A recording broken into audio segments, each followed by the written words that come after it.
اللہ الرحمن الرحیم۔ ایک ولی اللہ کی مقبولیت کا واقعہ بیان کیا جاتا ہے کہ بصرہ کا ایک سردار ہمیشہ اداس اور غمگین رہتا تھا۔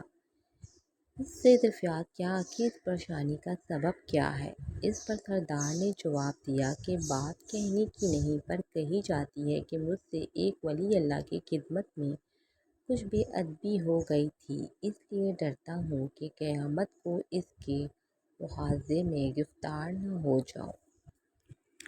واقعہ یہ پیش آیا، میں ایک مرتبہ زیارت بیت اللہ کو چلا اور سب دوست اور عزیز وقار رخصت کرنے آئے۔ حسب دستور کچھ دور چل کر میں نے سب کو لوٹا دیا، مگر ایک شخص زید جو میرے خواص میں سے تھا واپس نہ ہوا اور اس نے میرا پیچھا نہ چھوڑا۔ مجبور ہو کر میں نے اس کو جھڑک دیا کہ بیت اللہ کو جانا بھی کوئی آسان سمجھا ہے جو میرے پیچھے پیچھے چلے آ رہے ہو۔ میرے پیچھے پیچھے نہ آؤ اور میرے ساتھ نہ چلو، اور جس راستے سے تیرا جی چاہے چلا جا۔ کہنے لگا، اے آقا، کیا خدا اس پر قادر نہیں کہ تم کو ذرا جلد پہنچا دے اور مجھ کو بے یار و مددگار چھوڑ دے؟ یہ کہہ کر اس نے اپنی راہ لی اور میں اپنے راستے سے چلتا بنا۔ راستے بھر کہیں وہ مجھ کو نظر نہ آیا، واللہ عالم کہاں پوشیدہ ہو گیا۔ جب خدا کے فضل سے مناسک حج سے فارغ ہو کر میں مدینہ طیبہ کو چلا تو کیا دیکھتا ہوں کہ زید آ گیا اور سلام کہہ کر میرے پاس بیٹھ گیا۔ میں نے حیرت سے پوچھا کہ حج کر آیا؟ کہا، ہاں۔ پھر میں نے طنز کہا، حج کی سند بھی ملی؟ تو کہنے لگا، کیسی سند؟ وہ کس کام آتی ہے؟ میں نے کہا، حج کرنے والے کو بیت اللہ میں غیب سے چٹھی آتی ہے جس میں لکھا ہوتا ہے فلاں بن فلاں حج کو آیا تھا اور اس کا حج قبول ہو گیا۔ پھر اس سند کے ذریعے قبر اور حشر کے عذاب سے نجات ہوتی ہے۔ یہ سن کر زید روتا چلاتا بیت اللہ کو واپس چلا گیا۔ جب میں حضور اقدس صلی اللہ علیہ وسلم کی زیارت سے فارغ ہو کر لوٹا تو کیا دیکھتا ہوں کہ زید پھر آ گیا، اور پھر سلام کے بعد ایک چٹھی اس نے میرے سامنے رکھ دی جو ایک نہایت عمدہ ریشمی کپڑے میں لپٹی ہوئی تھی، جس میں زید کے بارے میں عذاب قبر اور حشر سے نجات کے لیے لکھا ہوا تھا۔ یہ دیکھ کر میرے ہوش اڑ گئے۔ پھر ذرا سکون ہونے پر میں نے معلوم کیا کہ زید، بتا تو اس کی حقیقت کیا ہے؟ آخر یہ معاملہ تیرے ساتھ کیسے پیش آیا؟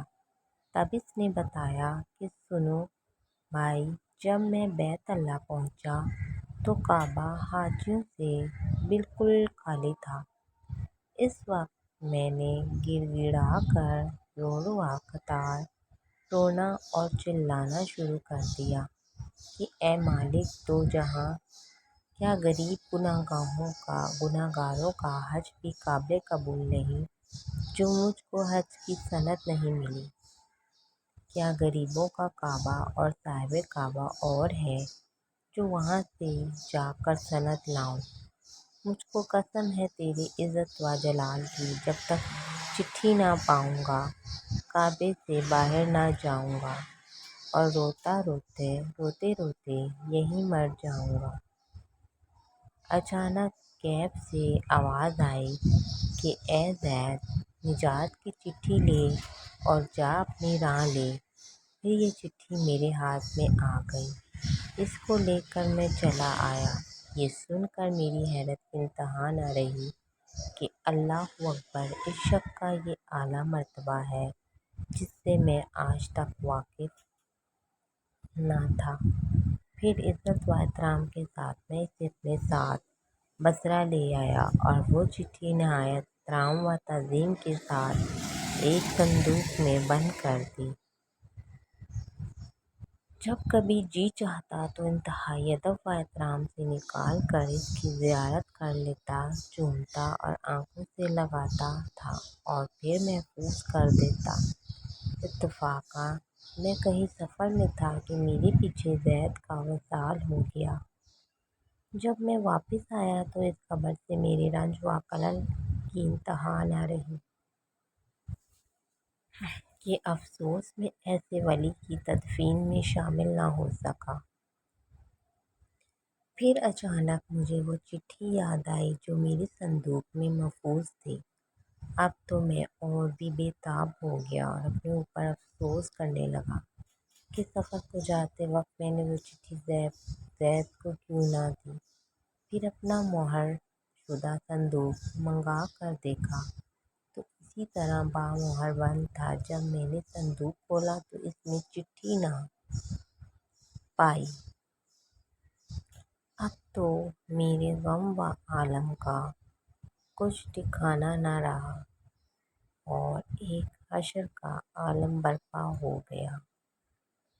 زور کے تال رونے لگا اور روتے روتے سو گیا۔ کیا دیکھتا ہوں کہ طرح طرح کی سجی ہوئی جنت میں زید سر پر ایک تاج رکھے ہوئے زرق برق لباس میں تخت جوہر پر جلوہ افروز ہے اور اس کے چاروں طرف حوروں کے جمکٹے ہیں۔ میں نے قریب جا کر سلام کیا تو اس نے کہا، اے آقا، اس قدر پریشان کیوں ہو؟ میں نے کہا، مجھے یاد نہیں وہ چٹھی تو نے مجھے دی تھی۔ کہنے لگا، وہ تو یہ ہے اور اس کی بدولت یہ دولت و عصمت مجھ کو حاصل ہوئی۔ اب آپ کچھ تردید نہ کیجیے، میں اپنی من مانی مراد کو پہنچ گیا۔ بحوالہ حکایت الصالحین حاصل۔ جو اللہ کا ہو جاتا ہے اللہ تعالیٰ اس کی سب مرادیں پوری کر دیتا ہے۔ دعا ہے اللہ تعالیٰ ہم سب کو بھی اس واقعے سے سبق حاصل کر کے اس پر عمل کرنے کی توفیق عطا فرمائے، آمین۔